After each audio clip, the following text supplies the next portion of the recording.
వదిలేసి కట్టాం పైగా కట్టిన బిల్లు కట్టాం ఎందుకంటే బావి దగ్గర క్లోజ్ కాకుండా తర్వాత బావిలో నీళ్ళు ఎండిపోయినాయి.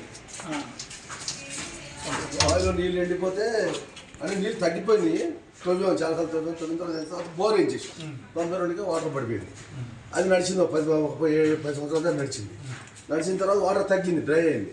డ్రై అయిపోతే తగ్గింది, వస్తుంది కానీ తక్కువ వస్తుంది. అప్పుడు ఏం చేసినామంటే ఇక్కడి నుంచి తీసి కొద్దిగా ఆలోచన చేసి ఈ పక్కన పెడదామంటే వద్దు సార్ ఇది లాగుతుంది వద్దు అని చెప్పేసి అక్కడ పెట్టించాను. ఇది తర్వాత సరిగా ఇక్కడ పెట్టాం. ఇంకో ఇక్కడ బాల్ కొట్టి ఇక్కడ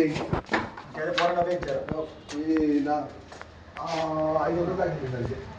450 దాకా వాటర్ లేదు. దీనికి కూడా 450 దాకా కొంచెం సార్ ఇది 1 అవర్ నడుస్తుంది. 1 అవర్ నడుస్తున్న తర్వాత ఇక 500 దాకా రాలేదని తీసాడు. 1 అవర్ వస్తుంది. ఇక ఈ వాటర్ కూడా సరిపోవట్లేదని మళ్ళీ ఏం చేసామంటే ముస్లిం మొత్తాన్ని తీసుకొచ్చాను.